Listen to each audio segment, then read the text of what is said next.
Good afternoon, all of you. On behalf of the Department of English, University of Gour, I welcome all of you to a new session of the online lecture series that the Department of English is organizing. Today we have in our midst Dr. Pathik Roy, one of our old friends. In fact, Pathik is an assistant professor at the Department of English, St. Joseph's College, Darjeeling.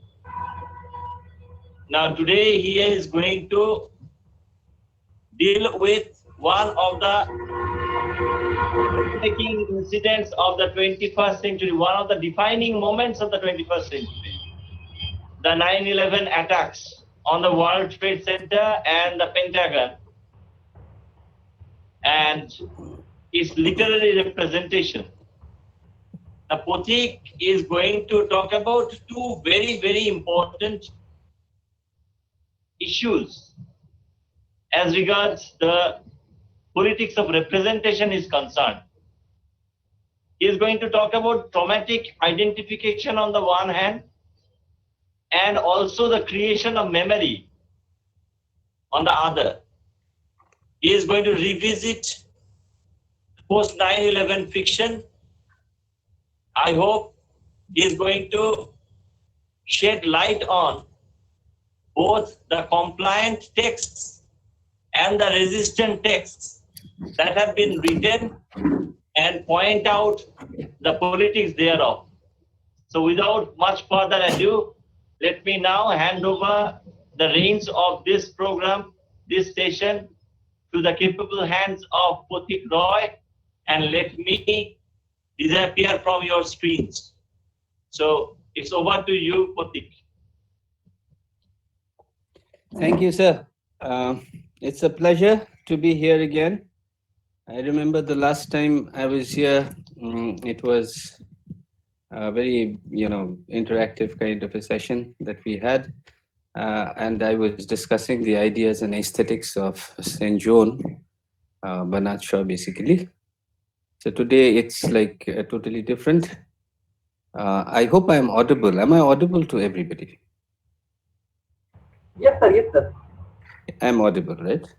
You are very much audible, sir. Fine. Thank you. And I would, at the outset, like to thank the Department of English, Gour University, and particularly Dr. Amit Bhattacharya for having me here. It's a pleasure to revisit a topic which is, in many ways, something that I have worked on for quite some years. Now, the title of my talk today is The Politics of Representation, Traumatic Identification, and Memory Creation, as Dr. Amit Bhattacharya was just telling you all. And I propose to revisit the post-9/11 fiction. Now, as evident from the title, I'm not very sure how far I'd be able to do justice to all the three pillars which form a part of this talk. But anyways, because there is a paucity of time, but still, you see, it's evident from the title that I shall be talking about 9/11 literature, and more specifically, I shall be talking about 9/11 fiction, because it's possible to talk about 9/11 poetry, theater, and even films, which is very interesting.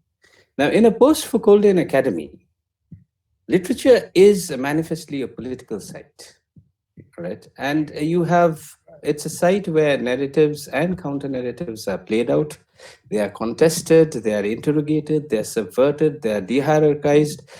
So it's a kind of a flux where so many different narratives are being played out. And that's why literature becomes so important. Texts become sites of entry to access the larger national imaginary. Okay, you can access the national imaginary. You can access the national consciousness through these texts, which become, basically, as I keep saying, sites of entry. So by and large, the post-9/11 was a traumatized national imaginary, okay? And it was teeming with myriad discourses. a lot of discourses related to Islam, to terrorism, to xenophobia, to civil liberties, right-wing fundamentalism, globalization, media control, mourning, commemoration, censorship. So all these discourses were, rife in the public sphere. This is a term that I'm taking from Jürgen Habermas. It talks about the public sphere. And all of this automatically would get distilled into the cultural productions of the time. And the literary text is a very important cultural production. Now, however, before moving into literature per se, after all, we are located, our location is in literary studies, cultural studies, that kind of a thing. So we will have to move into literature. But before that, I think it's important that we have an overview of the broader rubric as to, why 9/11 in the first place, right? And we need to contextualize 9/11 within the rubric of contemporary geopolitics. See, we all basically know this, but just a kind of a throwback. 11th of September 2001, you had these twin towers of World Trade Center. They were attacked by 2 domestic airliners, hijacked by 19 terrorists, and then there was another plane that attacked the Pentagon. And there was a 4th plane which was purportedly headed towards the Capitol, but it crashed in Pennsylvania. Now, in the global public memory, the major visual trope associated with 9/11 is that of the bellowing smoke and the fire that enveloped the Twin Towers before they collapsed in a cloud of debris.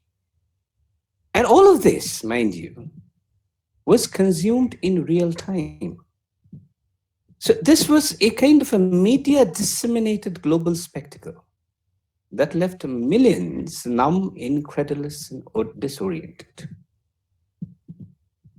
In his conversation with Giovanna Boraduri, Derrida says, and the name of the book is Philosophy in the Times of Terror. This is a book which has, conversations with Jürgen Habermas and Jacques Derrida in alternate chapters. Now, Derrida hints at this unprecedented character of 9/11. And I quote him. He says, the meaning of the event remains ineffable, out of range for language that admits its powerlessness, and so is reducing to pronouncing mechanically a date. Now, what he means is, you see, like we in India would say 11/9, that is the 11th of September, but then the Americans have a different way of writing the date. So they write 9/11. But the whole idea of what exactly is 9/11, in terms of it being an expanding intertext, in terms of, it inhabiting a kind of a discursive domain which is forever expanding. Now, that becomes a hugely problematic, and therefore you need to freeze its meanings. And therefore, that is what Derrida means, that it is reduced to pronouncing mechanically a date, where 9/11 becomes an attempt to freeze a discursive spillover. Now, why 9/11? Because for me, 9/11 is a limit event, a traumatic caesura. And, which for global history, for global politics, reconfiguring geopolitics and cultural discourses thereafter. As Baudrillard would say, and he says this in his very famous The Spirit of Terrorism and other essays, he says the whole play of history and power is disrupted by this event. And so too are the conditions of analysis. From this, it would follow that 9/11 ushered in a changed world order. And as the cultural, economic, and the military machine of America is ubiquitous, I think it was Hobsbawm most probably who said that psychologically, a lot of people live in two places. They are citizens of their own country, and they are citizens of the American culture because of this ubiquity of this culture machine, and also the ubiquity of American might, both in terms of its economy and in terms of its military power. Now, therefore, 9/11 has a huge degree of aterritoriality. Okay, so it is no longer just an American affair. It spills over. It is a territorial affair, and therefore it impacts all of us. And since every event lives in a discursive field, it is important for us to explore the impact of 9/11 in the global culture escape beyond, and please mark my words, these two, beyond the official and the popular discourses, which inhibit critical thinking. Now, so therefore, we are talking about a kind of a alternative discourse, which would bring into question the official and the popular discourses. Now, what is the official discourse?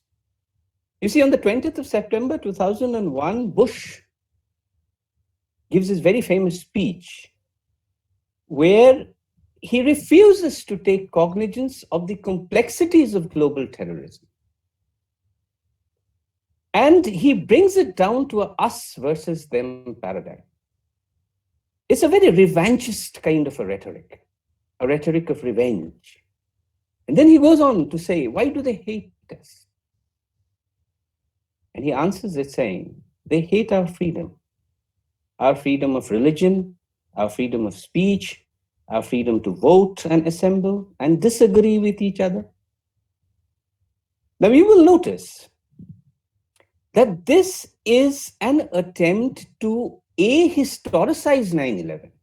What I mean by ahistoricize is you pluck 9/11 out of the string of causality and make it look like an event that did not have a pretext and that did not have a post-text. Or in simple words, something that did not have a history. It was almost as if it is just transpired out of nothing.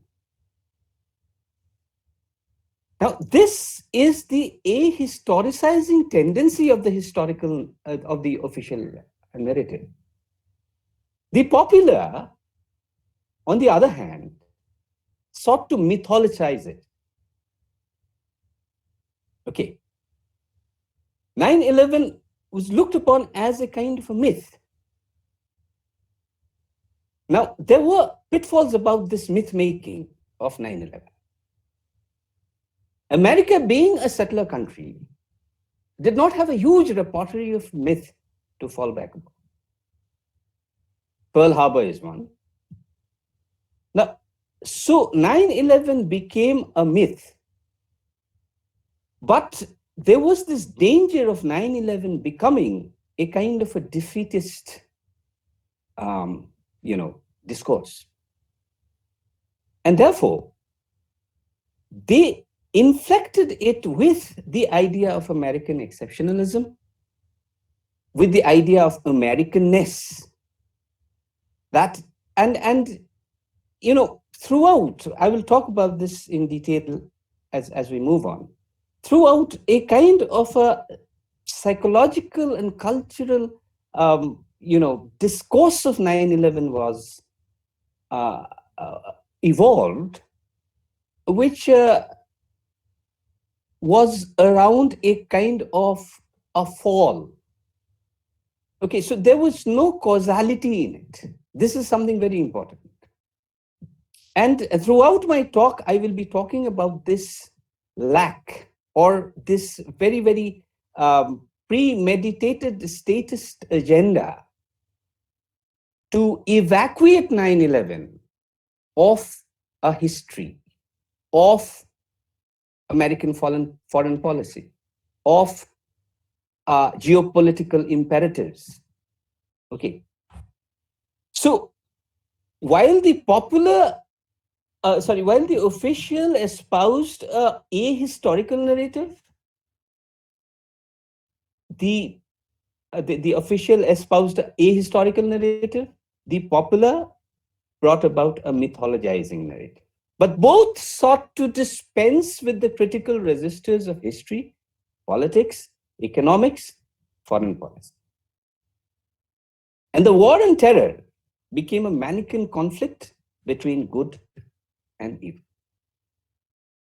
Now, you see, this whole idea of good and evil, where Bush kept on saying, I mean, if you are on the side of civilization, you are with us. Okay, so that became the kind of punchline. Now, in the Washington Post in 2007, Mohsin Hamid, and I'm sure some of the students are familiar with the name, he wrote The Reluctant Fundamentalist, resorts to this, erased resistors to seek an answer to the question Bush had asked 6 years ago in 2001. Why do they hate us? And in a semi-autobiographical strain, Hamid accounts for this hatred to the foreign policies pursued by the US, which are largely unknown to the average American, but have transformed vibrant, liberal, democratic nations and communities into radical, violent, and oppressive spaces.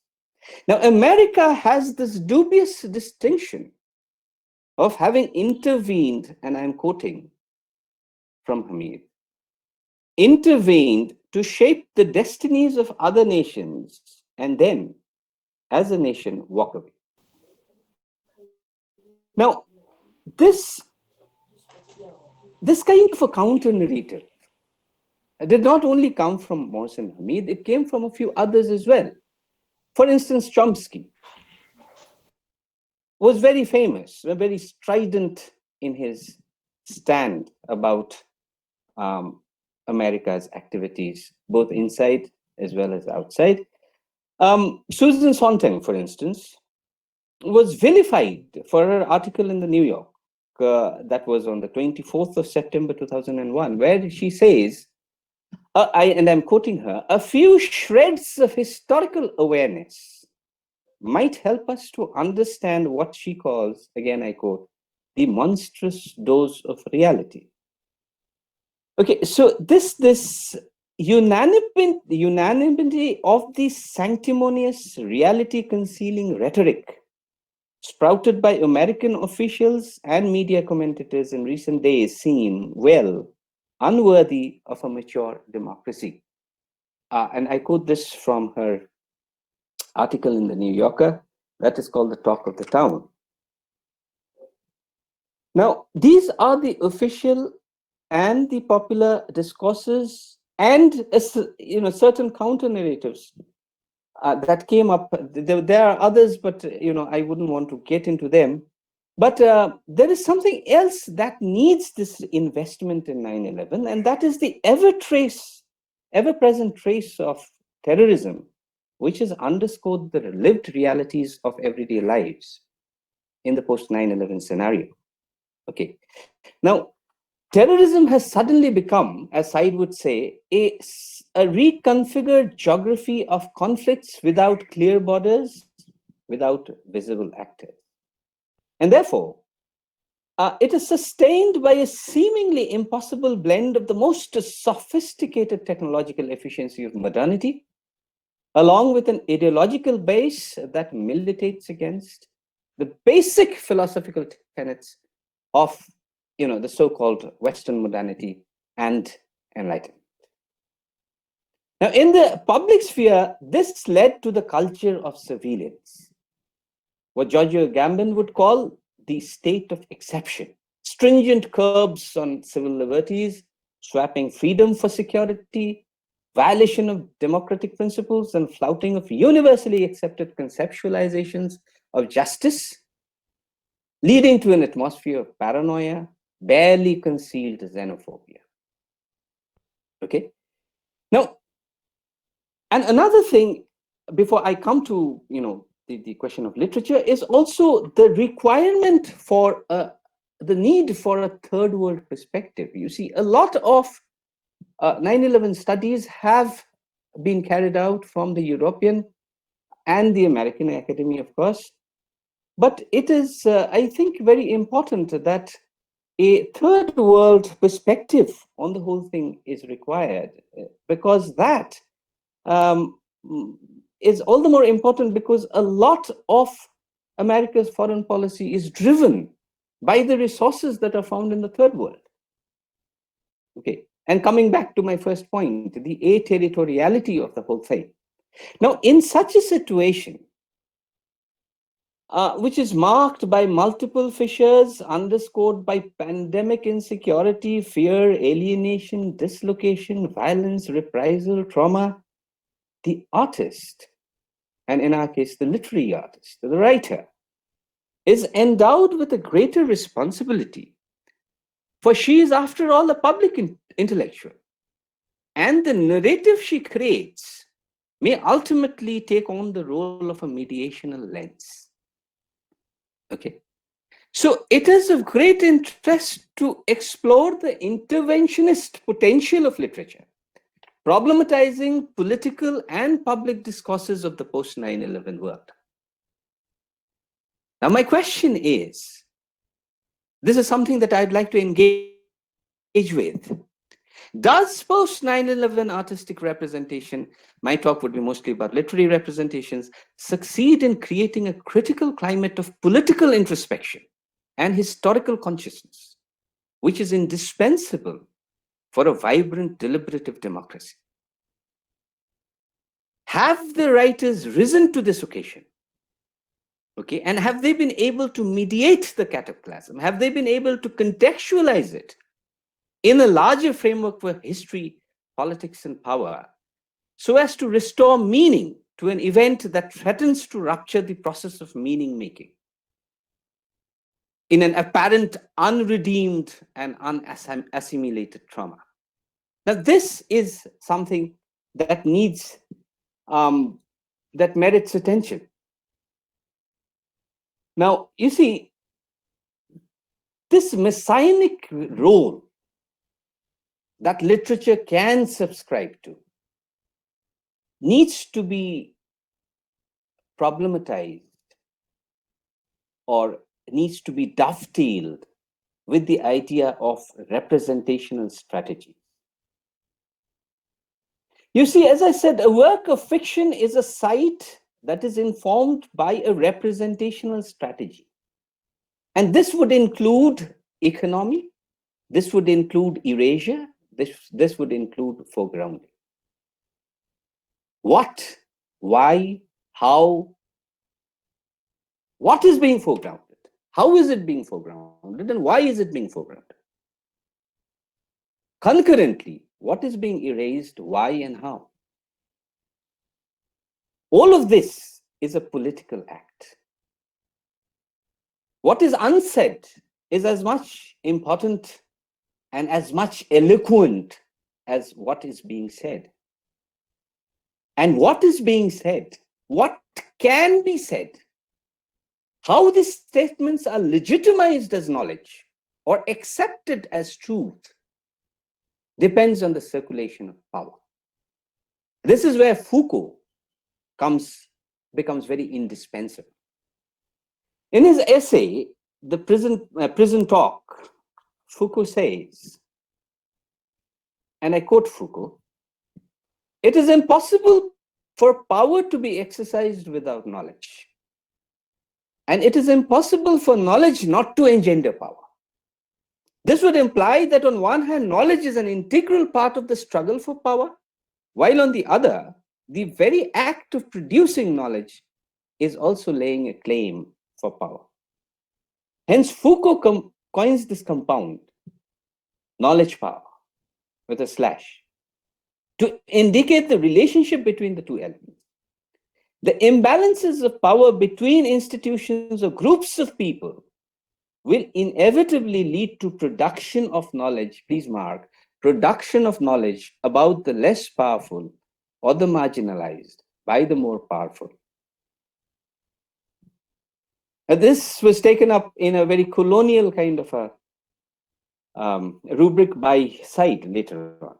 Now, in essence, the creation of knowledge about the Islamic other, which gradually translates into truth regarding the Arab or the Muslim per se, is predicated on the exercise of power, which is capable of producing, circulating, and legitimizing a particular discourse. And as it legitimizes a particular discourse, it concurrently eliminates other discourses, all counter-narrative. So, therefore, Foucault debunks the myth of the dedicated scholar producing disinterested knowledge. It is power knowledge which determines what will be disseminated as knowledge, what is to be known, and what is worthy of being known. What would be considered as knowledge in the first place, and what would ultimately take on the status of truth. Hence, if truth can lay no transcendental claim to universality in a post-Foucauldian world, what passes for truth is a group of statements that is sanctioned by an ensemble of rules according to which truth and the falsehood are separated. Now, in the post-9/11 era, this whole corpus of rules or discursive formulation regarding the Islamic other made possible the production and circulation of a homogeneous. This is very important. It has to be homogeneous, because the moment you individuate, you grant agency to the other. And that agency has to be taken away. So it is a homogeneous, non-individuated, fanatical, regressive, terror-affiliated figure of the Muslim other. Given the official dissemination of a quasi-xenophobic discourse, such a representation found legitimacy in the prevailing regime of truth. Regime of truth is something that Foucault talks about. That is, the discourses which ultimately legitimize a particular knowledge which has been created by the powerful, all right, about the powerless, to perpetuate this power equation. So it is not truth as such. It is representation. It has been created with the idea of perpetuating this domination. And of course, with the idea of freezing. I'll talk about that. I'm coming to stereotypes. Now, using insights from Foucault's power knowledge and Gramsci's concept of hegemony, Orientalism, that is side, is a devastating critique of how the West constructs the Orient, and more specifically the Islamic Middle East, through the production of knowledge within a framework of conscious and determined effort at domination. So you see, for Said, therefore, Orientalism has legitimized Western exploitation and imperialism by positing a West-East binary, which basically translates into light darkness, into the progressive, the primitive, into civilization, barbarism, into the scientific and the superstitious. However, this discourse has achieved a new dimension in the past 50 years or so. To the primitiveness, to the lust and the duplicity of the other is added the sinister dimension of threat, religious fanatism, and a radical fundamentalist vision. So therefore, in a chapter titled Power Knowledge, Said observes, and this is a chapter from a very interesting book that he wrote. It's called Covering Islam. Said says, for the general public in America and Europe, Islam is news of a particular unpleasant sort. The media, the government, the geopolitical strategist, and the academic expert on Islam are all in concert. Islam is a threat to Western civilization. Negative images of Islam continue to be very much more prevalent than any others. And that such images correspond not to what Islam is, but to what prominent sectors of a particular society take it to be. Those sectors have the power and the will. Please mark the words. They have the power and the will to propagate that particular image of Islam. And this image therefore becomes more prevalent, more present than all others. So Islam somehow gets substituted metonomically with fundamentalism, with oppression of women, with outmoded and primitive sociocultural structures. So all of this, this is how Islam gets constructed. Now, the discursive construction of the Muslim other in the form of representation in the post-9/11 era is carried along registers of literature, cinema, television, popular culture, visual culture. But because I'll move on only into text over here, literary text. So these representations were certainly consolidated, though if not engendered, in the post-9/11 regime of truth, firmly into place by Bush's political rhetoric of veiled xenophobia and jingoistic nationalism. The mainstream media and the cultural forms are marked by a ubiquity of such structures of representation and circulation of various reductive tropes about the Muslim other. So hence you have the bearded fanatic, the veiled and hence the obviously oppressed woman, the jihad-driven terrorist. These are stereotypes of the Muslim that are etched permanently in the national consciousness by way of repeated circulation and endorsement. Now, this repeated circulation is very important. You see, the whole idea is that the other needs to be fixed as static and homogeneous. Because if you accord it any kind of dynamism, or if you accord it any kind of heterogeneity, you would accord it an agency. Therefore, this is where, Bhabha comes in a very big way, Homi Bhabha, and his idea of the stereotype. He says there is a central ambivalence inbuilt in the politics of stereotyping, because the stereotype tries to fix the other as a category that is totally known. How is it known? It is known through the knowledge that is created. And this knowledge is not a disinterested knowledge creation.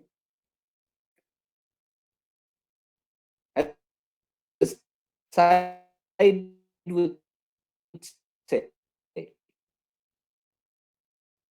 you don't have a disinterest, or this whole idea of stereotypes attempting to fix other as a category that is totally known and accounted for, but is concurrently plagued by a sense of inadequacy, because they know that it is impossible to contain the other, because the other is not homogeneous. The other will spill over. The other cannot be contained in categories. And that is the reason why you have this anxious repetition complex.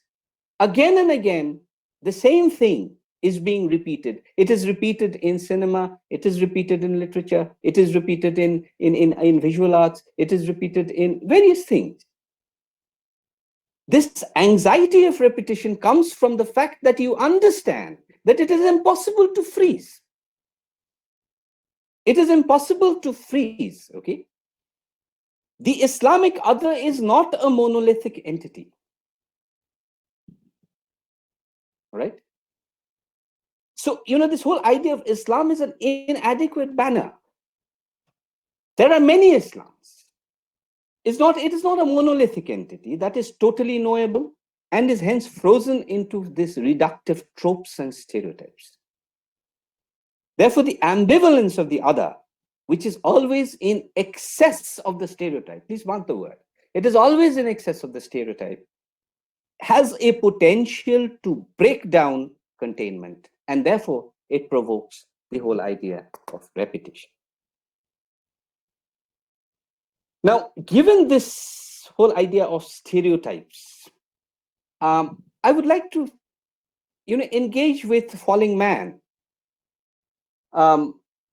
which is, which was a much awaited novel from Don DeLillo, and in the American culturescape, he is a very big name. And a lot was expected from him. And to my mind, he disappointed us by giving us Falling Man. Okay? Because this is a novel that is almost completely along the register of unredeemed psychic trauma. Okay, within the confines of domesticity and marital relation. He refuses to go out of the house. He refuses to place, physically he places the hero or the protagonist of his work, Kate Newdecker, in the towers when the tower is hit. But he retracts and he doesn't allow any kind of engagement with the geopolitical pretext, as I would call it, of 9/11. He retreats, there is this kind of a domestication of the whole thing. Even when I discuss trauma, I'll talk about this. So it is a novel which is characterized by angst, by brokenness, by mental paralysis, by relentless melancholy. You see, Freud makes this distinction between mourning and melancholia. He says mourning is a kind of working through. It is not pathological. Both mourning and melancholia are responses to a loss. But when you mourn, you are trying to move out. At that point in time, of course, you do not lead a very normal life. But it is a preparation to come to terms with the loss. And therefore, Dominic Lacapra calls it working out. It is linear. Mourning is linear. You finish your period of mourning and gradually you go back. In Freudian terminology, in mourning, the world is impoverished. But in melancholia, the ego is impoverished. Meaning to say, melancholia is pathological. It is not linear, it is cyclical. You continue to recycle the trauma over and over and over and over again. You do not move out of it. So this is Falling Man, it is caught up in this ceaseless melancholia. It cannot move out of it.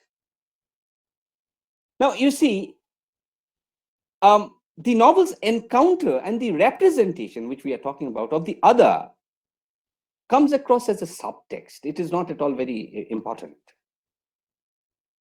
And it endorses a totalitizing reading of 9/11 as a conflict between the future-driven us and the past clinging them. This is something that he later wrote in, I think it was in Harper's magazine. It's called The Ruins of Time, in the Ruins of the Future, sorry. He talks about the same thing. I'll come to that.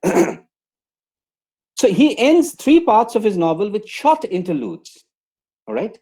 And these interludes altogether, they are the interludes which deal, or at least he tries to deal, with the 3 terrorists who brought down the towers, okay?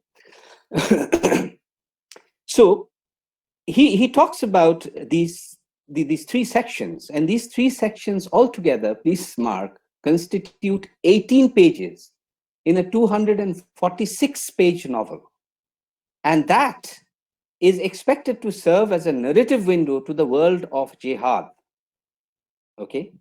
And it is, you see, like, it is structurally quarantined. I'm very fond of this word these days because of the pandemic. It's structurally quarantined. And this structural quarantine reinforces its otherness. Okay, it is symbolic as a narrative device of containment to preempt the threat of the other. And, there is another novel called The Terrorist, where the author tries a kind of an incursion into the mind of the protagonist. But here DeLillo refuses to do that. As a result, you see, Hamad, who is the person, comes across as a bundle of stereotypes, which is the major discursive strategy of defining and containing the other, as I've been telling you all this while. The stereotype becomes a kind of a discursive strategy to define and to contain the other into stable configurations of knowledge. He doesn't give Hamad a past. He doesn't give Hamad a family. He doesn't give Hamad even a nation. Okay? Because all that would kind of give him a socio-cultural mooring,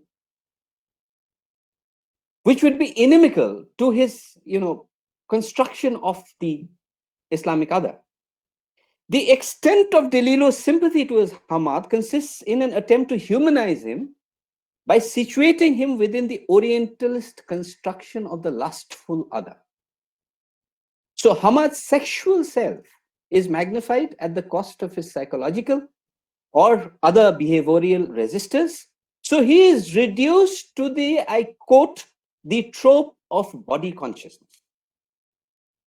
So we are told how, he waits in the rain, thinking of a woman who would come and he would be able to look at that woman in very sensuous terms. These things are described.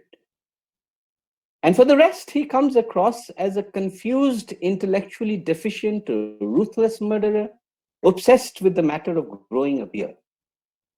Now you see, the visual construction of the other in the collective consciousness attains a caricature stature by inevitably being linked with a beard.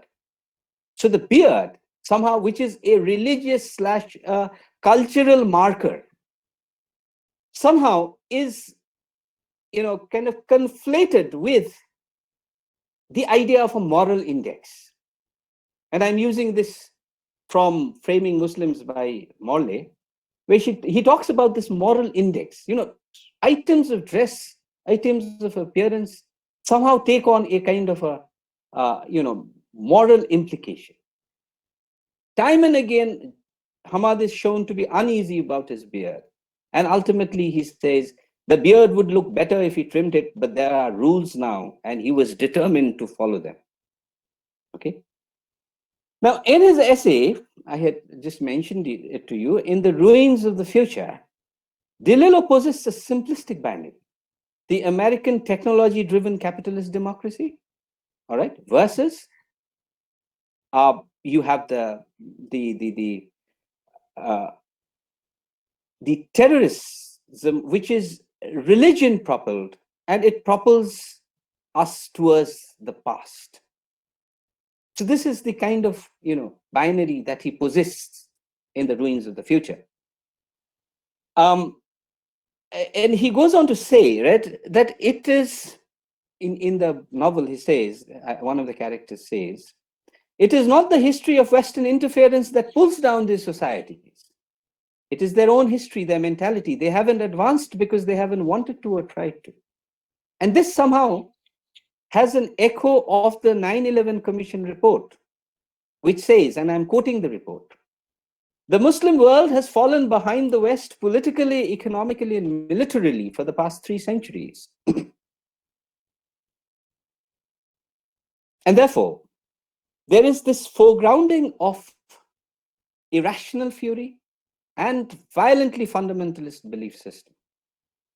Now, within the same novel, I would like to contrast Hamad with another terrorist. And this is a white Christian terrorist. And therefore, that white Christian terrorist becomes a part of the self, not the other. Okay, this is the anti-institutional terrorism of the Cold War period, and therefore it is less alien, mark the word, less alien than the religious fundamentalism of the Middle East. And this makes Lian, the wife of the protagonist, ruminate over the fact that his terrorism, being Western and devoid of religious mooring, assimilates him into the mainstream. And I quote from Falling Man, maybe he was a terrorist, but he was one of us. And the thought chilled her. It shamed her. You see, this takes on this inexplicable paranoia. For instance, a neighbor plays a kind of music which belongs to another set of traditions, located in a different tradition. You see, the Islamophobia which occupies center stage in post-9/11 consciousness extends to her response to something as abstract as music. And she goes on to construct an Orientalist image of this person. They are the ones who think alike, I'm quoting, talk alike, eat the same food at the same time, say the same prayers. Ultimately, unable to control her anger, she ends up confronting her and assaulting her. Right? So, now, I would like to posit DeLillo. Of course, there are a number of texts which could have been used, but I would like to posit DeLillo against a resistant voice, and that is of Mohsin Hamid, the reluctant fundamentalist. There is another lady who's written, say, the Once in a Promised Land, which could also be profitably used. But anyways, I think the reluctant fundamentalist is there on your syllabus. So you see this fundamental ambivalence that is there in this anxious repetition in order to fix the other is always subverted, interrogated, and de-hierarchized by counter narratives writing back to the privileged metropolis of representation. So you have the privileged metropolis of representation, which is being punctured by these counter narratives. Now, the reluctant fundamentalist totally dispenses with the register of trauma and victimhood. Okay, you have this protagonist, who is Cengiz. He's it's in the form of a dramatic monologue, and you have this unnamed American, and they meet at a tea stall in a crowded hub in Lahore. Now, the identity of the American or the purpose of his visit remains ambiguous and threatening. Now, Cengiz has gone to America on an international scholarship. He is a very meritorious person, and he has risen up in that meritocracy of the American system. He has joined Princeton, and later on he has made a name for himself in an evaluation firm. And the American dream of power, money, prestige, all of that is in front of him. All right. And then he meets Erica, who is a lady and who is has not been able to recover from the death of her past love, but they strike up a kind of a relationship, and they are very much, at least he is very much in love with Erica. Now, the epiphany, the realization of his true status in America comes to him after 9/11. You see, the hegemony of America works out on different levels of the narrative: structural, thematic, symbolic, and even in the name itself. Okay, I'll come to the name, but before that, let's talk about the structural, foregrounding that Hamid does. You see, this in DeLillo, you have a tokenist focalization of narrative through Hamad's consciousness. It's very tokenist, as I said, just 18 pages in a novel that is around 250 pages, right? Now, over here, in a novelistic strategy of de-hierarchization, Cengiz becomes the narrator in this dramatic monologue.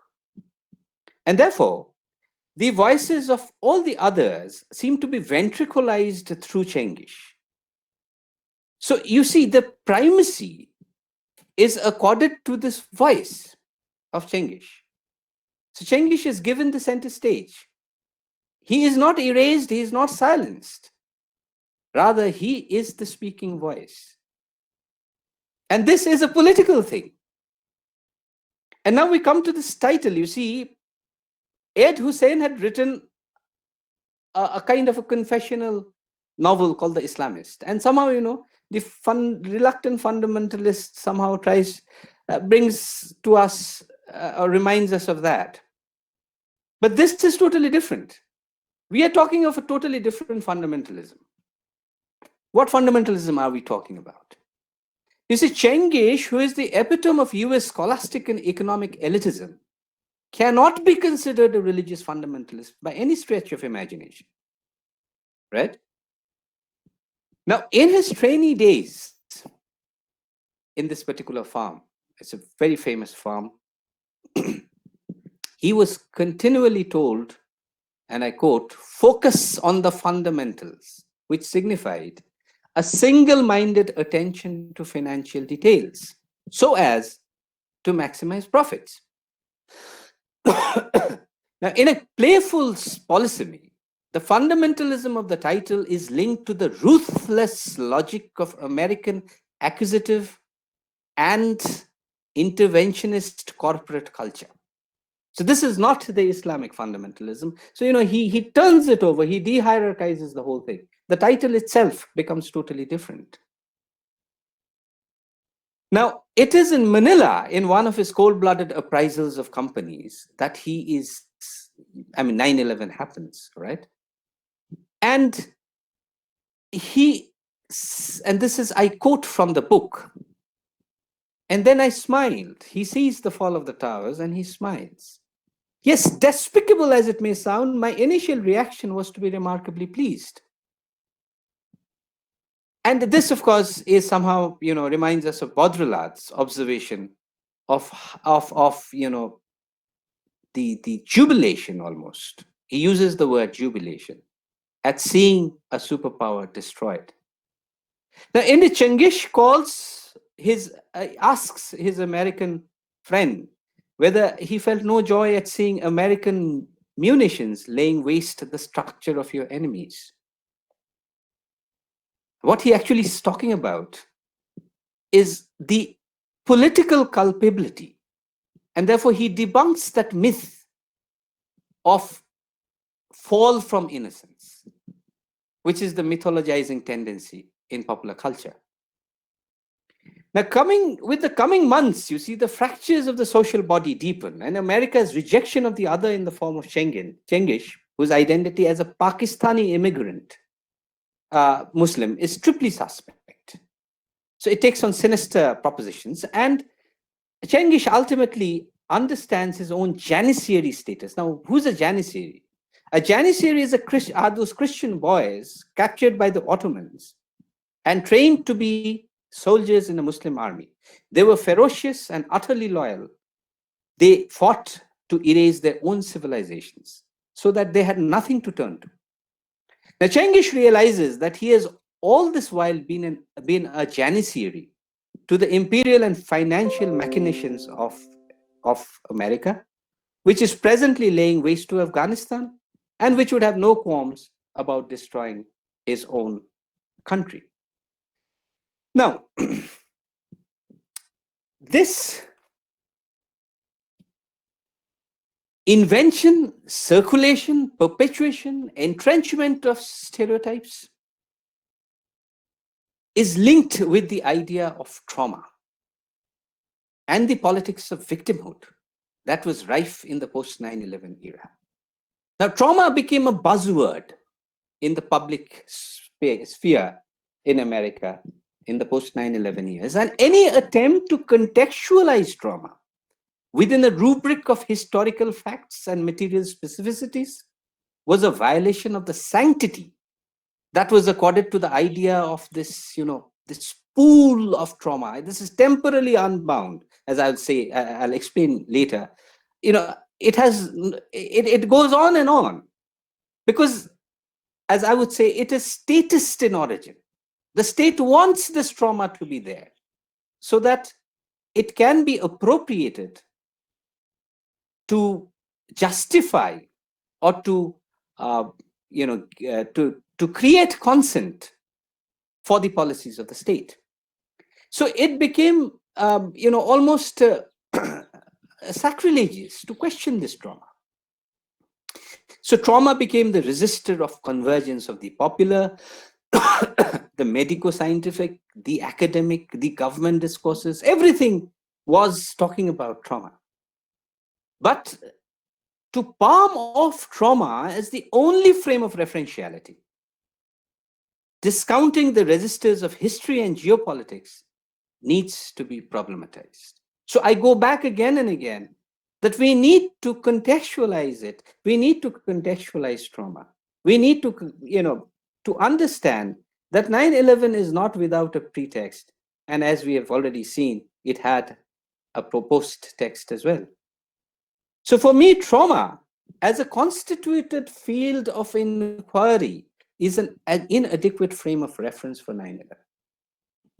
A perpetual recycling of trauma and a culture of injury through insidious means indicates a political co-option of the trauma. It is a narrative that has been co-opted by the state.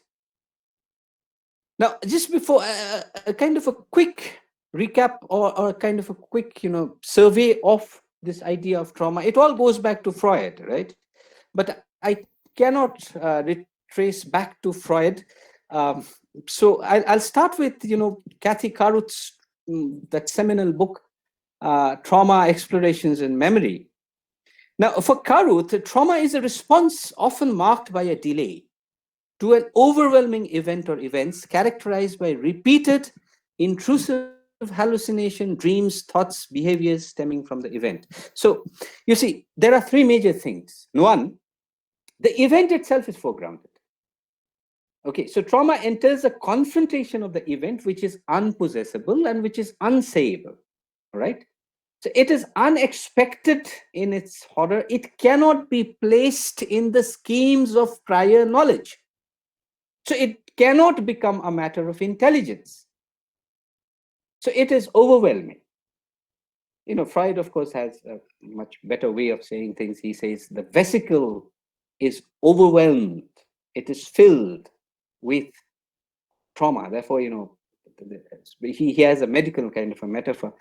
I cannot go into that. But the second thing about what Kathy Caruth is saying is the issue of delay. And this delay links up with another word that Freud used. He called it latency. You see, the overwhelming event is not assimilated or experienced fully at the time of occurrence, but only belatedly. Okay, in the repeated possession of one who experiences it. So, it's not as if the traumatic event is not experienced at the moment of its occurrence. It comes back through flashbacks, hallucination. There is this kind of an intervening period of latency, as Freud would call it. And thirdly, this repeated intrusive hallucination, okay, dreams, thoughts, behaviors, it is marked by a cyclical kind of a thing. It is uncontrollable. It is not possible to control. You come up with this when you least expect it, or in situation where this is not supposed to come to your mind. So it is not accessible to conscious recall. It occupies a space to which willed access is denied. These are Kathy Caruth's words. Willed access, you cannot will it to think about it. It will come to you all of a sudden automatically. So now, the truth of the trauma survivor resides not merely in the brutal facts of the event, but in the inherent resistance of the event in the process of meaning making. Now, my submission is that the trauma theory is inadequate because, number one, it foregrounds the event at the cost of its historicity. So for an event like 9/11, this would result in a permanent rupture of meaning. Now, to create meaning or to come out of, come out of melancholia, what you would need is a kind of a meaning-making process. And that requires an engagement with this historicity. It needs to be contextualized in a string of events. This is not to condone 9/11. This is to say that it had a certain pretext, pre-text, which is its history, which needs to be engaged with. Dory Loeb and Shoshana Feldman, two other very famous names in Holocaust studies and in trauma studies generally, actually, they provided a major impetus for the evolution of trauma theory. Now, they say, because they were mostly concerned with the Holocaust, they said that the Holocaust entitled a collapse of witnessing. They say the Holocaust is an event without a witness because it shattered all normal and sane frames of reference through which witnessing could actually happen. Because you see, the Nazi, this whole Holocaust, where 6 million Jews were exterminated, it was so systematic, it was so complete, it was so dehumanizing that no one was immune to the contaminating power of the event. And therefore, no one could retain the separateness or the wholeness that is required for witnessing. So this is not true for 9/11. To say all frames of references, all sane frames of references was destroyed, I think is a hyperbole. We still had a lot of counter-narratives coming up from academia. You had Chomsky, I mean, you had Baudrillard, you had Derrida, you had Judith Butler, you had Susan Sontag, you had a whole lot. And the spectacle was, witnessed in real time. Paul Virillo would say that a lot of people would feel that perhaps it was some kind of a disaster movie that they were seeing. Now, the investment in trauma unleashed an injury culture, which was characterized by a continuous investment in the trauma of the terrorist attacks, which is statist in origin, designed to activate within the national consciousness a politics of identity based on victimhood. So we are left with a ceaseless, unending, this is what I was talking about, temporally unbounded, unending, unmitigated, ahistorical, decontextualized trauma. And this is very important because this would lead to a paralysis of civil society in a deliberative democracy. This would lead to no informed dissent. This would forestall all critical deliberation within a healthy civil society. Now, Don DeLillo's Falling Man is unredeemed psychic trauma. He retreats into the domestic space, okay? It is a novel that is marked by fragmentation, it's marked by loss of self, breakdown of relationships, lack of healing, failure of meaning, angst, death drive, the thanatos as it is called by Freud. There is no redemption. This is the type of trauma that was complicit in unleashing a temporarily unbounded culture of injury. But I would like to move on to another text, which I feel has some kind of a purchase on trying to deal with this trauma. Okay, I mean, it is not a very transgressive counter-narrative. I wouldn't say that. It is not a very overtly transgressive narrative, but it is, it articulates a somewhat redemptive politics and the ethics of narrative framing within a broader rubric of trauma. You see, there is a possibility of working through. Set in New York immediately after the terror attacks of September 11, the novel is a palimpsest, layers of narrative voices. You have Oscar, that is this 9-year-old child. You have his grandpa and you have his grandma. Okay, and these three narratives follow each other in a fixed sequence, but the priority, of course, is given to Oscar. Now, Oscar's narrative, before I come to Oscar, just let me tell you about this grandpa and grandma. Very briefly, these two are the survivors of the Dresden fire bombings in 1945. Dresden fire bombings, Dresden is a place in Germany. It was bombed by the Allies.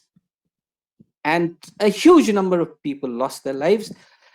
In the grandpa and grandma's family, all of them were dead except these two. And therefore, they have this survivor guilt. Okay, a feeling that they are somehow responsible for the death of the others and somehow responsible for their own life, for being alive. That kind of a that kind of a feeling. Now, coming to Oscar. Now, Oscar is traumatized by the death of his father, okay, who had his offices in the towers when the planes hit. But what actually happened was, Oscar's father called up home, and Oscar couldn't pick it up because he knew that this has happened, and he couldn't pick it up. And his father called 11 times. So he says it rang, and I couldn't move. I wanted to pick it up, but I couldn't. He needed me, and I just couldn't pick it up. So Oscar is ridden with this guilt that he failed his father when he needed him most. So Oscar's narrative is structured upon a quest motive. So while hiding in his father's closet, he comes upon a key with the word black written in it. And it is in an envelope. And the key assumes a magical status for the boy. It becomes a key that would unlock his father's legacy for him. If only he could find the lock that fit the key. And therefore, he goes on to find the lock that would fit the key. Okay, this is the quest. So this is his tribute to his father, because his father always wanted him to be a quester. Now, the quest becomes a mode of mediation. And hence, even though the key is in a self-deposit box unconnected with his father, it becomes an allegorical key to unlocking his trauma. So it is marked by linearity. You see, trauma is generally marked by circularity. And this circular trauma is there with the grandma and the grandpa, meaning the grandparents. They cannot move out of this trauma. They are in melancholia. But Oscar's quest ultimately leads to a linearity. It is a kind of a working through. It is a kind of a ritual of mourning. There are so many rituals of mourning. For Oscar, trying to find the lock that fits this key, this is, of course, a kind of a psychological association he has made. We understand later on that it has nothing to do with it. But this process, in this process, he comes in direct contact with so many people. Okay, he moves out of his self-withdrawal. Okay, he disrupts the circularity of trauma, and he reestablishes his agency as he moves out into New York. We later find out that even though he is moving alone, his mother has an eye on him. But the mother doesn't say anything. The mother allows him to find himself. So he gets rid of his paranoia about skyscrapers, about strangers, about public transport. Okay. And he resolves that he will no longer be racist, he'll no longer be sexist, he'll no longer be ageist, he'll no longer be homophobic, discriminatory in other ways. So this maturity is a direct consequence of his interaction with so many people. So the polyphonic potential of all these narrative voices rescue him from his individual traumatic fixation. So what is happening is he realizes he is not alone. Okay, contrast this with Falling Man, where they are alone in this private hell, in a circularity of trauma. Oscar tries to contextualize his trauma, or rather he ends up contextualizing. And in the final, he solves the mystery of the key, and he copes up with the recent loss of his father. This is a very interesting text. I am not being able to do justice to it. We are already, this is what, 6:11, I see by my time over there. Now, but his final traumatic recuperation is in his reconnection with the mother. Now, I want you to just note this, that the first thing about, for Oscar, this is a tribute to his father. Okay, this whole idea of being a quester, because Oscar's father always wanted him to be a quest. And the quest becomes a mode of mediation. And the key, which is, totally unconnected with him, becomes an allegorical key for unlocking his trauma. You see, this whole thing, this quest trope, is marked by linearity. That is very important. Now, in contrast, when you talk about, say, Oscar's grandpa and grandma, they are they are enveloped in melancholia. It is cyclical. Okay, but with Oscar, it is linear. It is working through. It is not acting out. Now he goes around New York, okay, and it rids him of his paranoia about skyscrapers, about strangers, about public transport, and it also makes him resolve that he will no longer be sexist or racist or ageist or homophobic or discriminatory. So all this whole idea of this maturity comes to him through his exposure to the different shades of suffering. Now, this is very important. The polyphonic potential of these narrative voices rescue him from his traumatic fixation and rescue him from his traumatic isolation.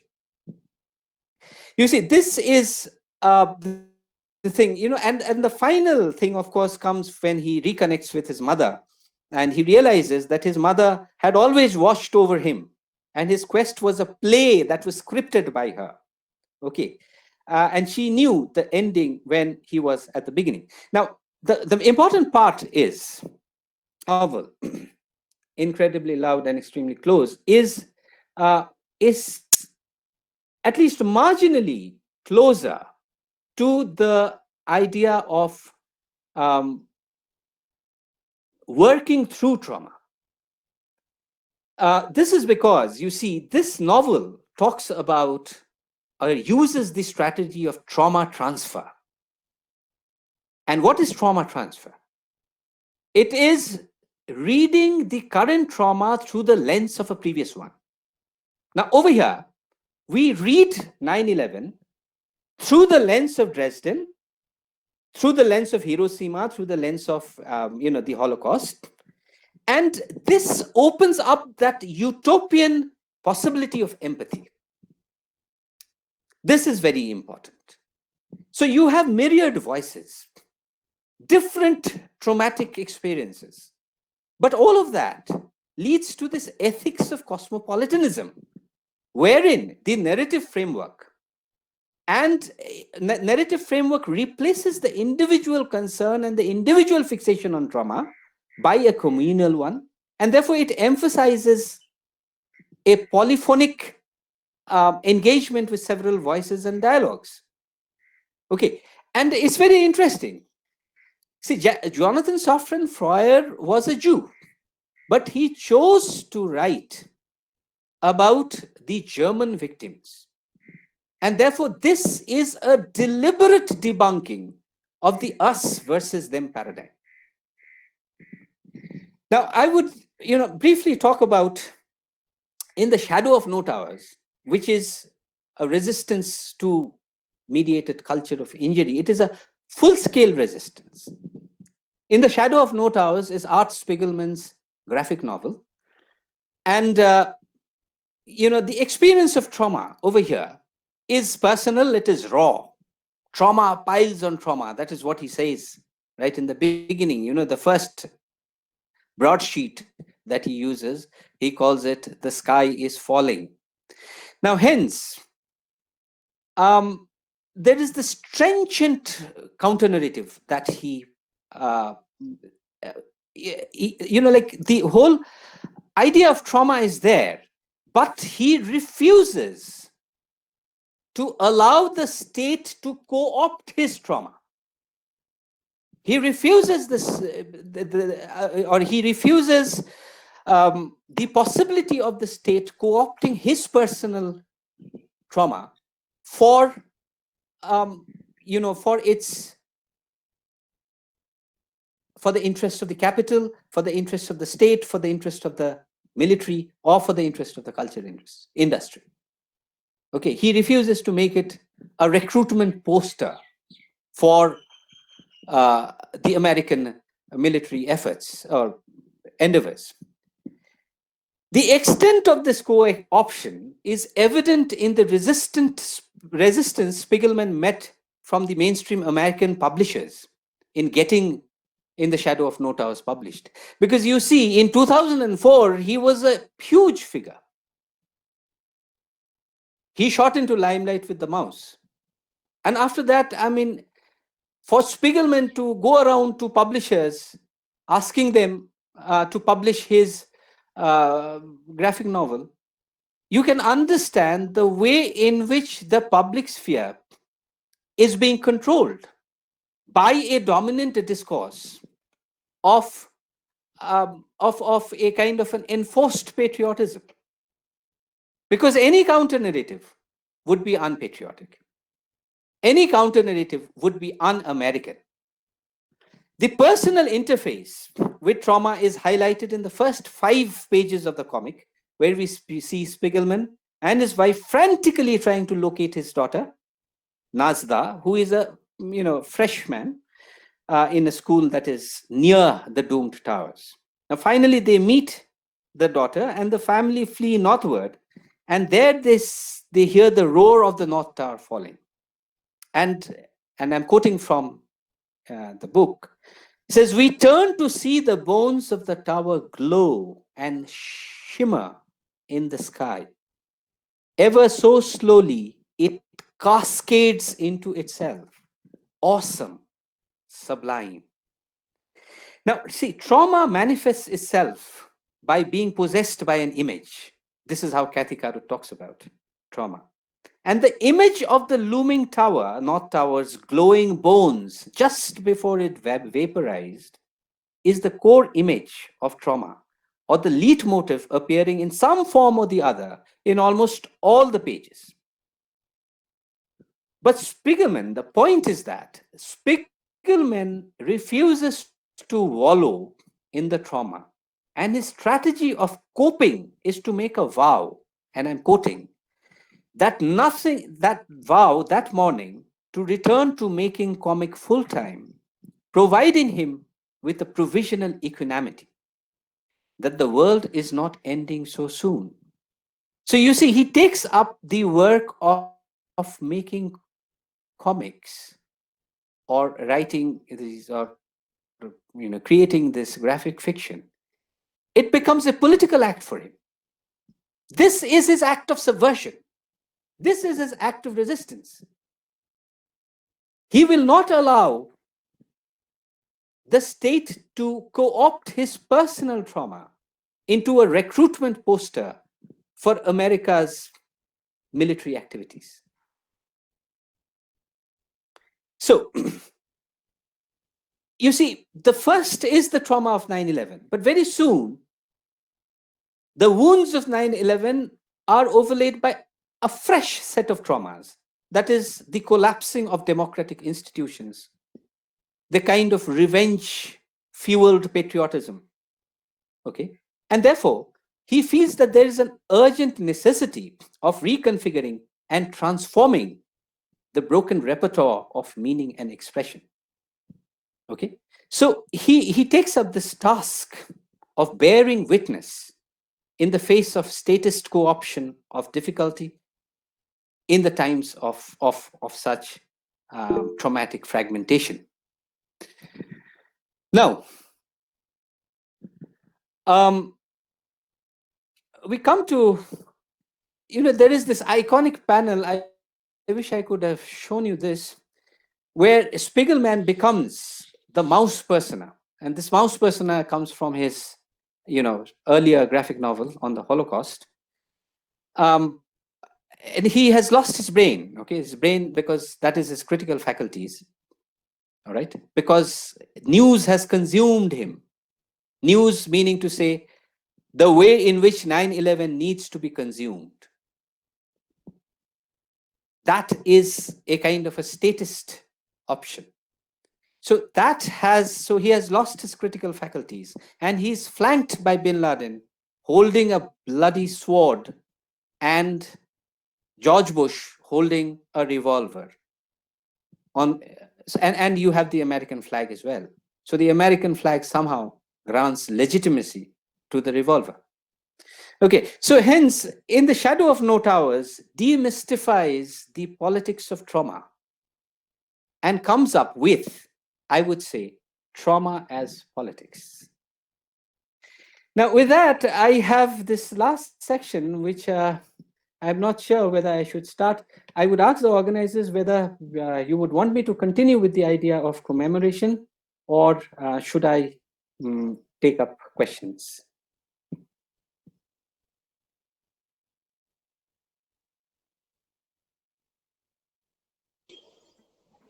Hello, am I Yes, audible? yes, sir. Yes, you're No, audible. please, carry on, because the creation fine. of memory is very, very important. So that section should be at least in brief. You should Right, discuss right. that. Okay. I'll discuss this in a nutshell. You see, we discussed about representations, we discussed about traumatic identification and traumatic resistance as well. So, and am I audible? Could someone? Yes, sir, you're audible. Okay. Well, you please, the reason is that last time I got cut and I didn't even realize I went on talking. So now, you see, I have already discussed about mourning and melancholia in brief, where, mourning can be associated with the idea of working through, whereas melancholia is acting out. Melancholia is a pathological condition. Now, in post 9/11 America, somehow mourning did not happen, because mourning would be a linear kind of a progression. It would relate to the idea of trying to make a meaning out of this loss and moving on. So it is very important that mourning should not happen if the state wants its creation of consent to be unproblematic. Our grief has turned into anger. This is Bush. So grief and the process by which this whole idea of mourning is not there. What is there? You have melancholia. And there are many ways in which this melancholia is recycled, and one is through the use of memory as an ideological device of the state. Now, this, of course, requires me to talk about Althusser. You see, very briefly, you have the operation of power, right? Power can operate through brute force. And that is what would be called repressive state apparatus. For instance, the police can catch you and put you in jail. That is repressive apparatus of the state, RSA. But the circulation of power, to a greater extent, is through ISA, or the ideological instruments of power, ideological apparatus of power. So, Althusser would say, take for instance, the family is an ideological apparatus. Religion is an ideological apparatus, right? Media is an ideological apparatus. Literature, culture, all of this is ideological apparatus. Now, what I am trying to say is that memory was used as an ideological apparatus of the state in the post 9/11 era. The cultural politics of commemorative practices that resonated in the public discourse in the post 9/11 years is statist in origin, and it was calculated to preempt any national, cultural, or political soul searching, either at the community or at the individual level. So once again, we come back to this paralysis of questioning in a deliberative democracy. So the objective was an ambitious and an audacious attempt at constant generation, for the devastating and unjust military adventurism of America. Now, mourning, you see, is a public act which is firmly embedded in a set of performative protocols. Grief is a very personal thing.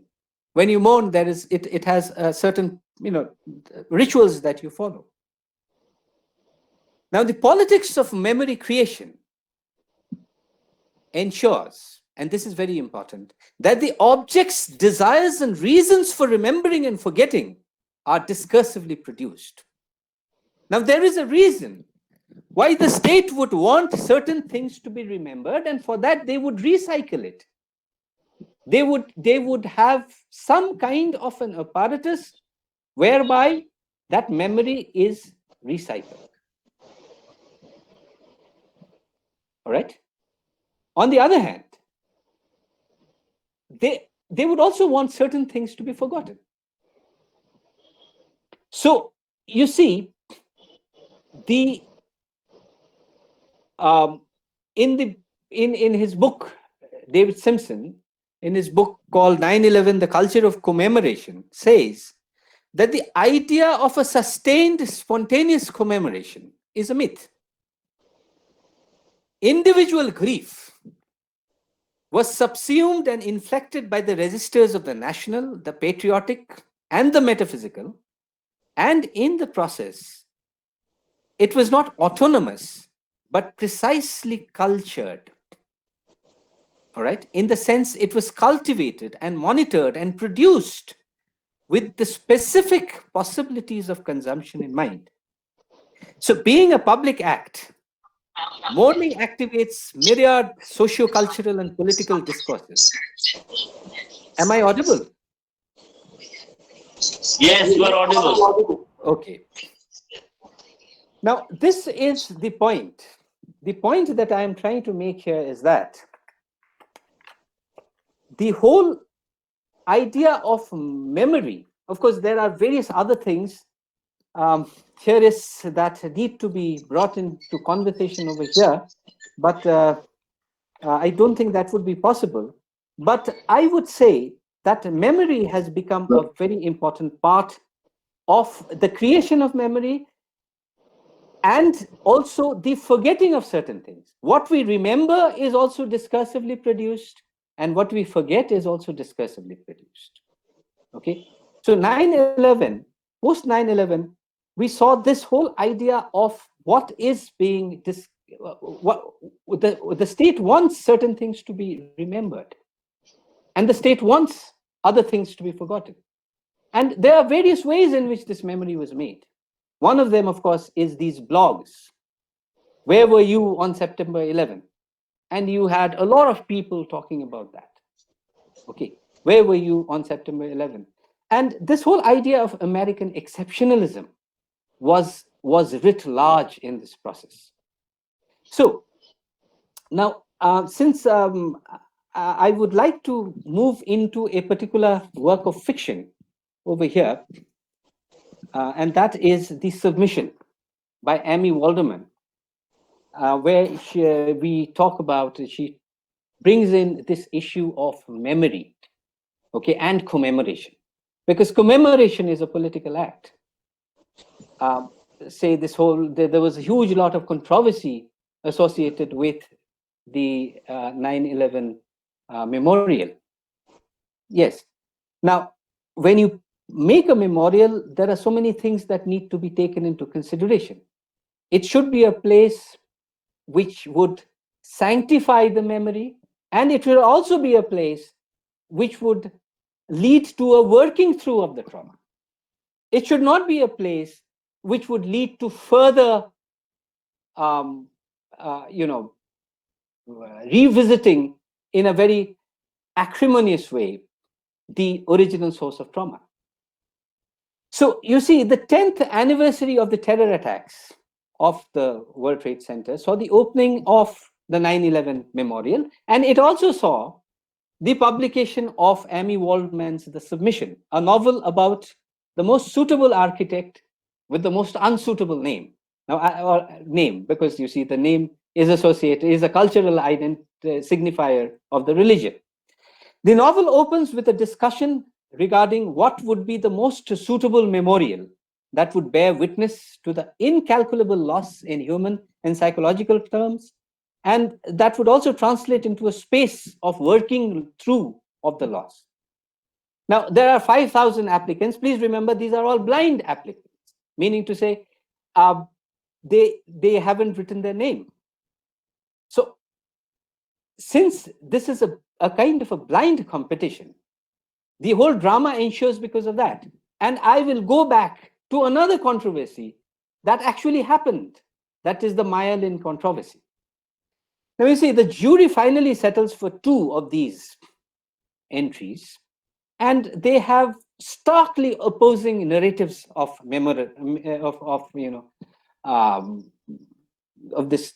how to commemorate 9/11. Now, on one hand, you have this entry which is called the Void, which consists of a black granite slab, 12 stories in height, which is centered in an oval pool where the names of the victims carved on it would be reflected in the water. Now, it is angry, dark, raw, okay? And there is no joy about it, as was the day, perhaps.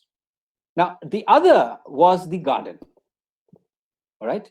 Now, this garden consisted of a rectangular walled garden with a raised pavilion in the center for contemplation. And you had these 2 broad canals intersecting at right angles at the center, and each quadrant was to be an orchard of both living and steel trees. Okay, the steel was to be salvaged from the scraps of the tower. Now, the pathways through the steel cum real orchard imposed a grid-like pattern on the grounds, and the whole thing was to be surrounded by a 27 feet high white perimeter wall with the names of the victims were to be inscribed. Now, there are various things, but I'll just give you the summary kind of thing. Ultimately, it is the garden which is selected. Okay? And once it is selected, now they open the envelope of the names. And the paper containing the name of the winner is passed around, and there is absolute consternation. The person who gets this paper explodes, and he says, "It is a goddamn Muslim." This is the classic case of the right architect with the wrong name. For the associations that the name Muhammad Khan conjures up is just too explosive in this tinderbox of ethnic, religious, and regional politics. And its impact is magnified and distorted beyond the echo chamber of the 24/7 news coverage.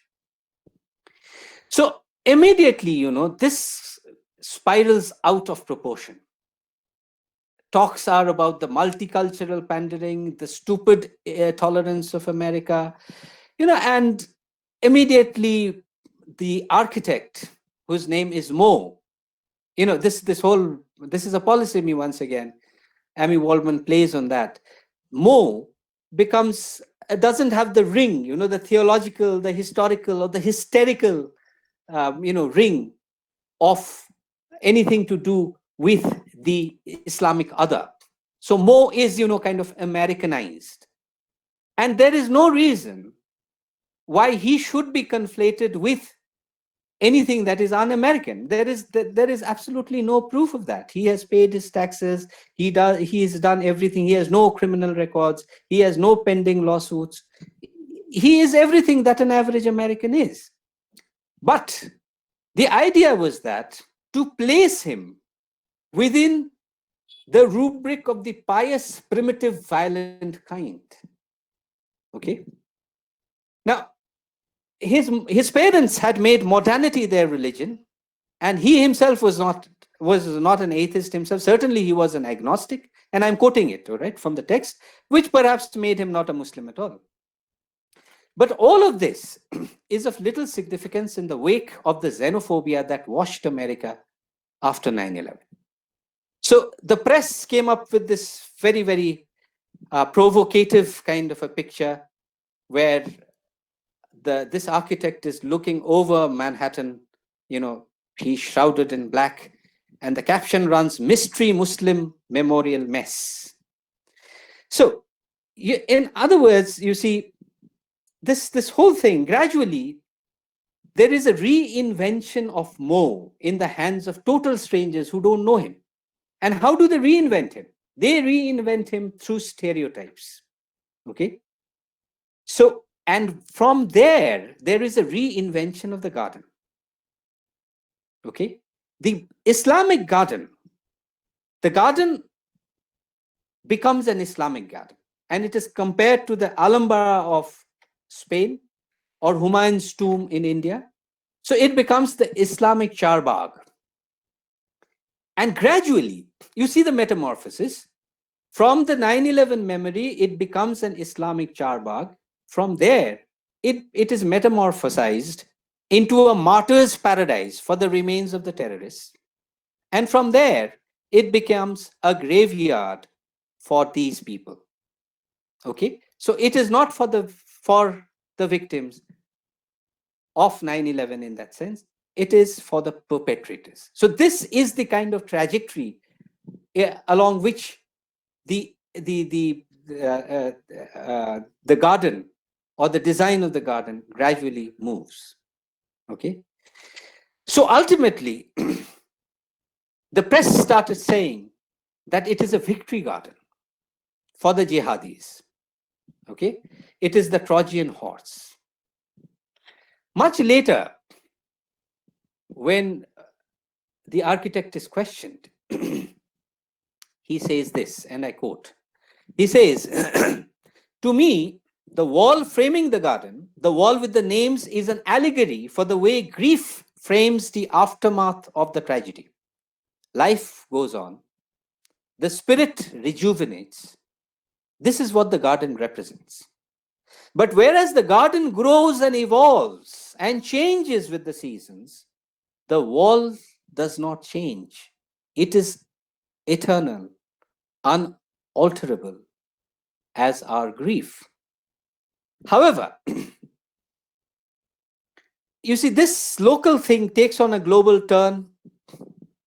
And, there is this rampant desecration of places of worship, protests by public roasting of pigs, pulling of headscarves of Muslim women. And ultimately, there is a hate crime where Asma, a Bangladeshi immigrant, is stabbed to death for her defense of the garden.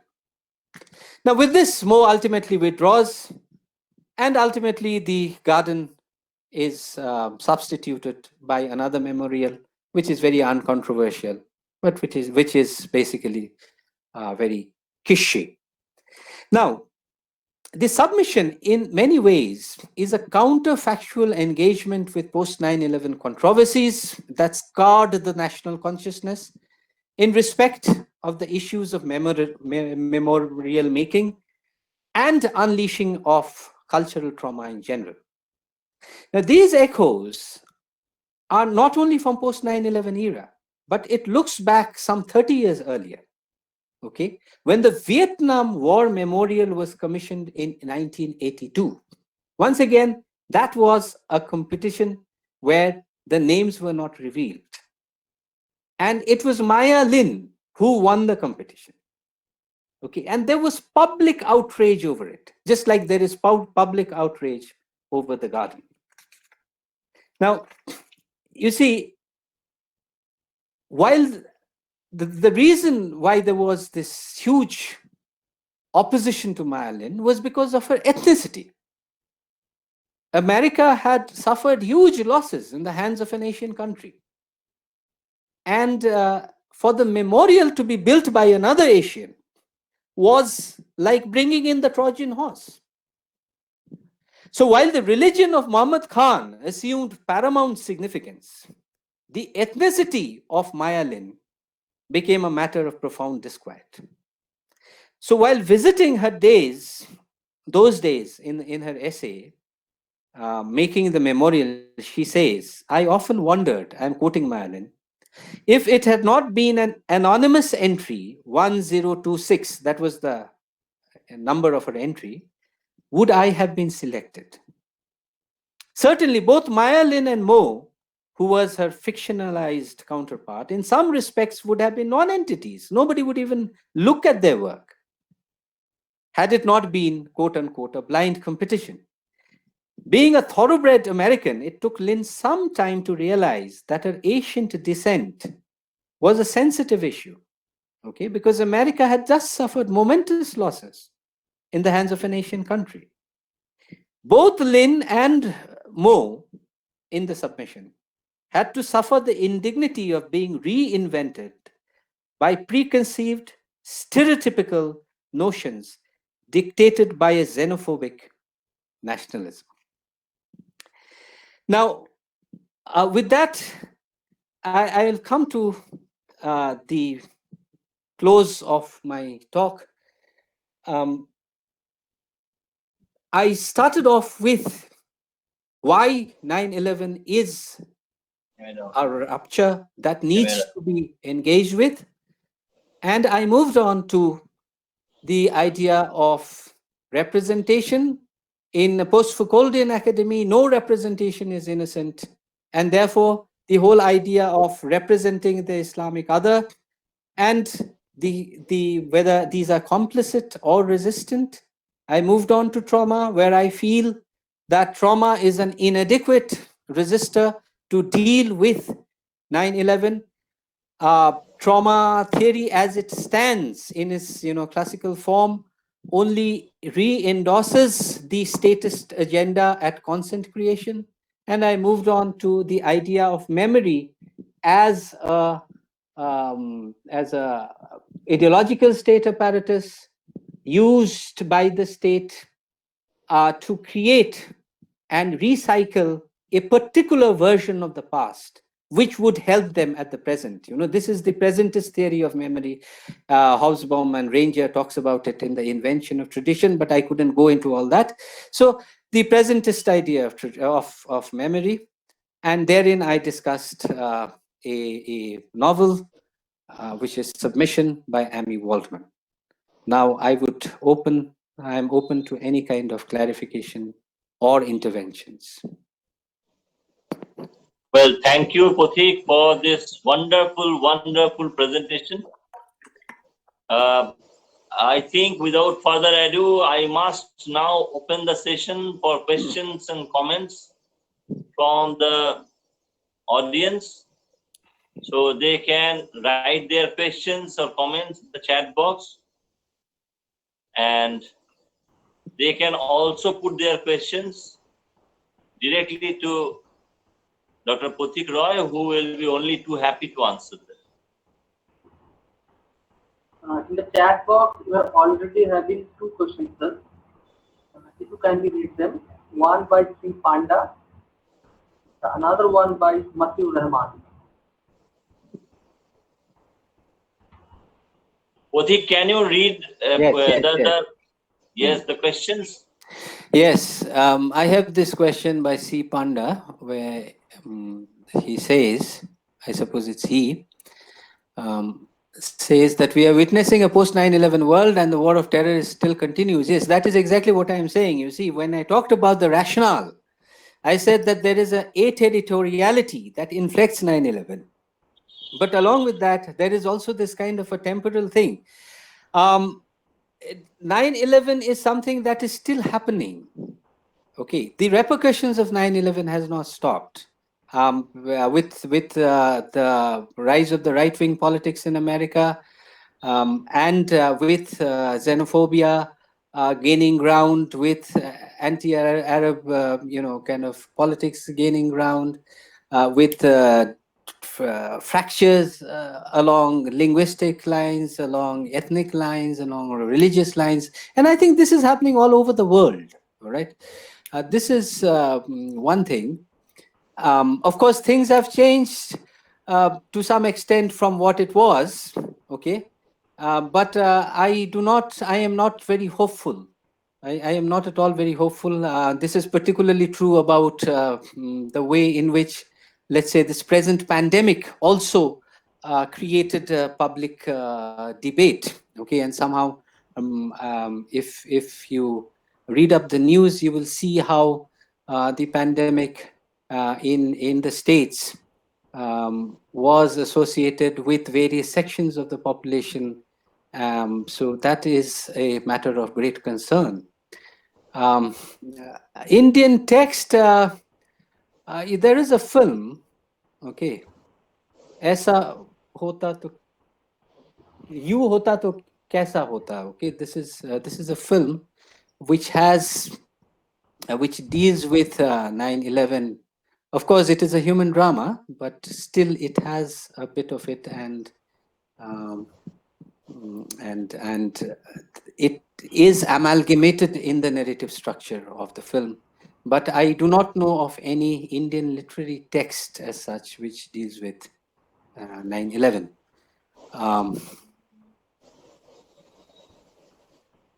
The other thing is Erica's view of Chengish.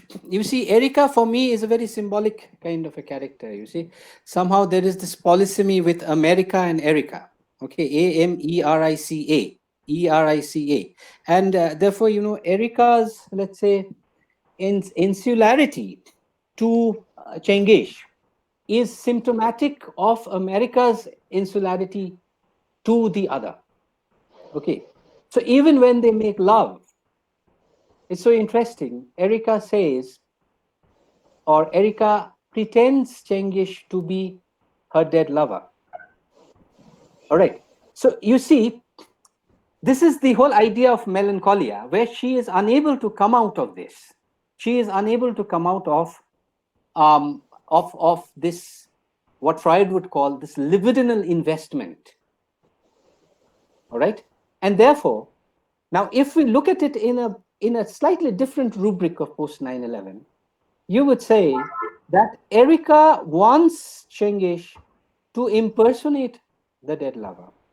Okay, because America wants its myth of exceptionalism to remain intact and unpunctured.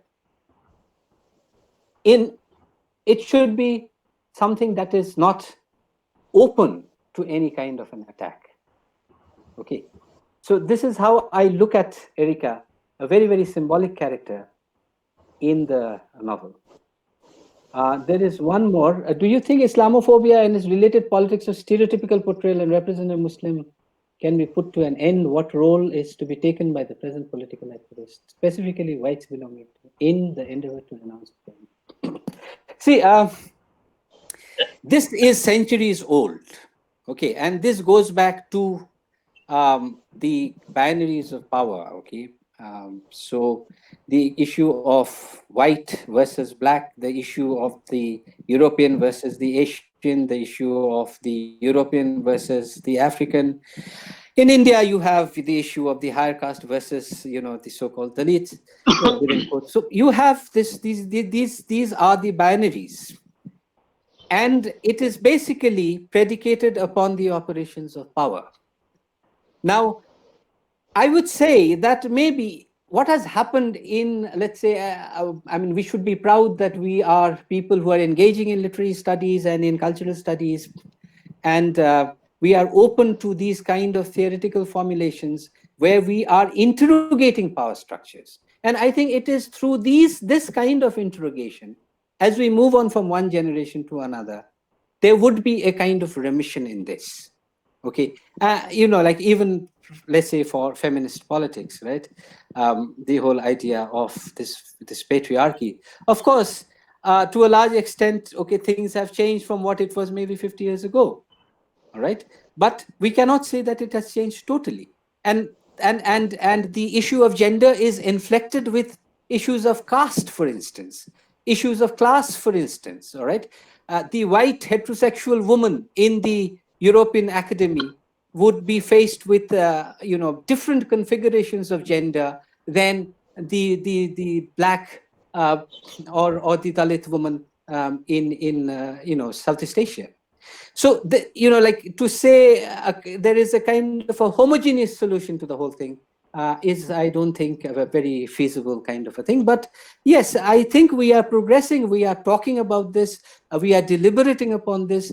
There are theoretical structures that are evolving, and along with theoretical structures, there are creative, let's say, representational acts of creation which is being undertaken. So all of this together would ultimately help in easing out this binary, and so that we have a more equitable and a more just and society where there would be a polyphony of voices.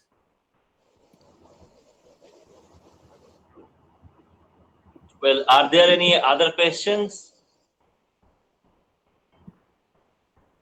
I think there is the last one by Sunita Lama. How can we see the loss of Palestine as a mourning or melancholia in the text by Arab American writers? That is a very interesting question.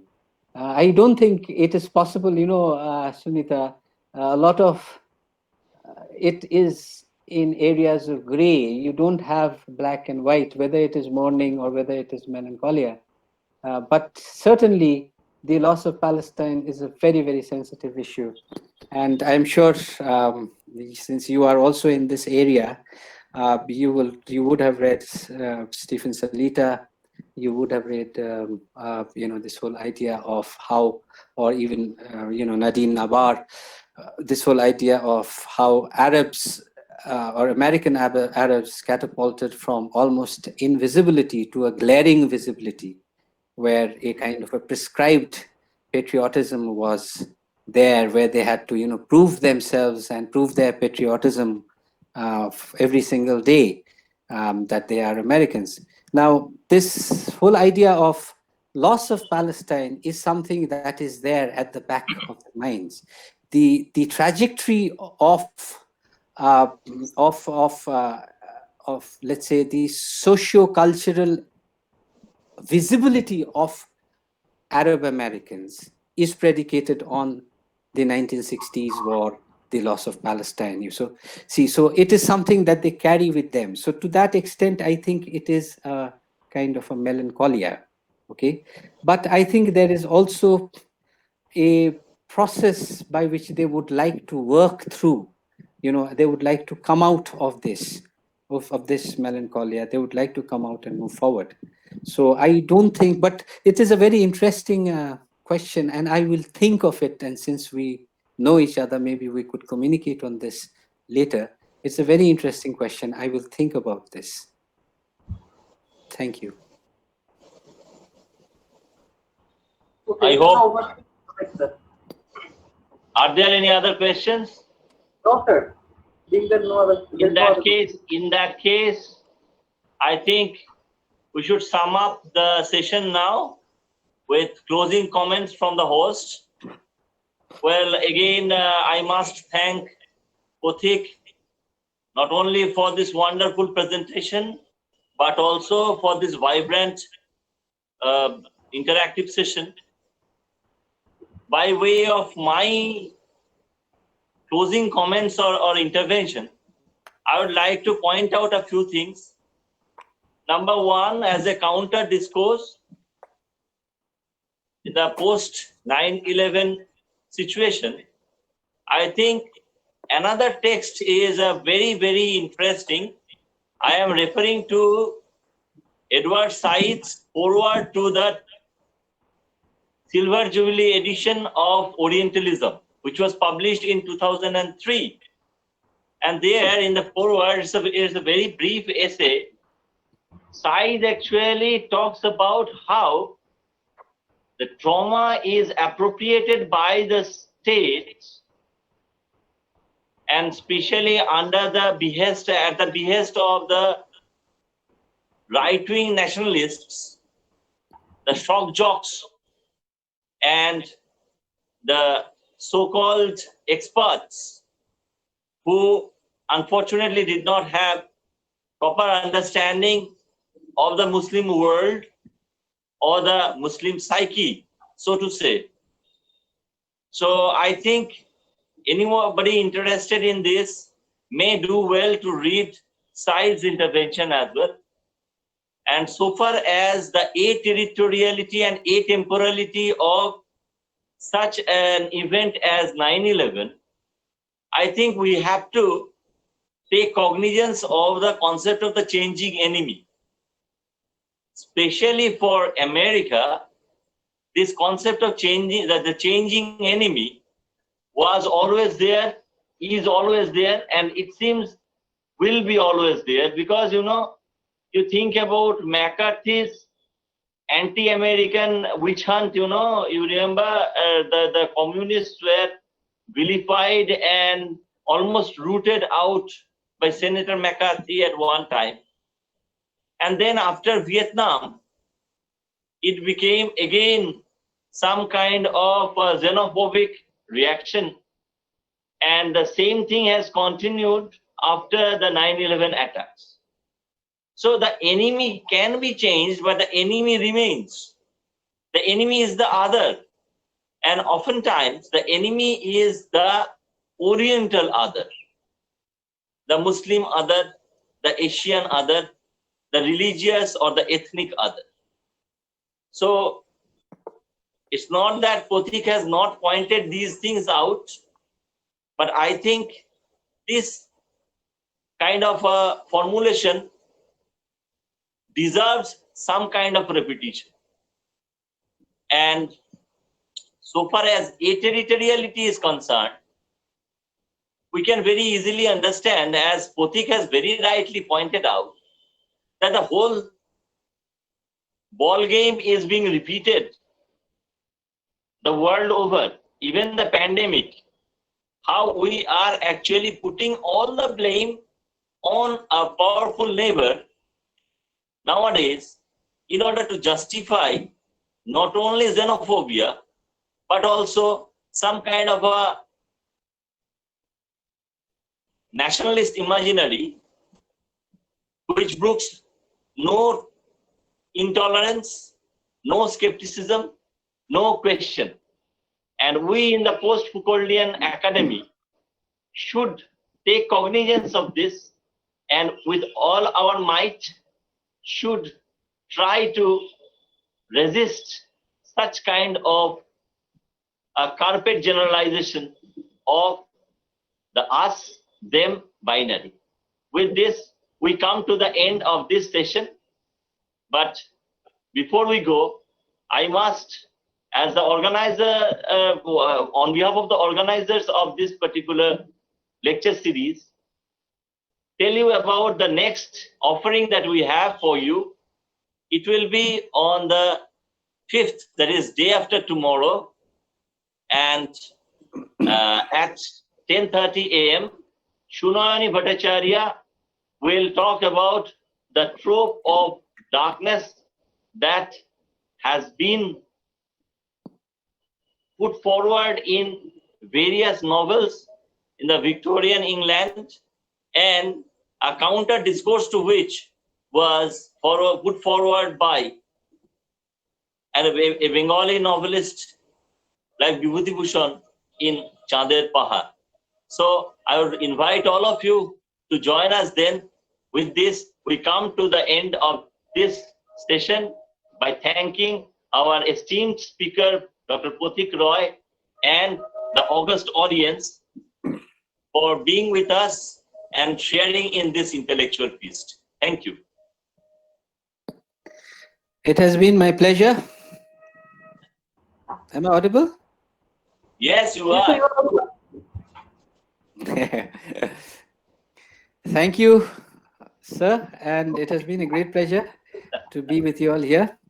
And I hope we have been able to, at least open up some new areas for the students who are interested. Yes, thank you.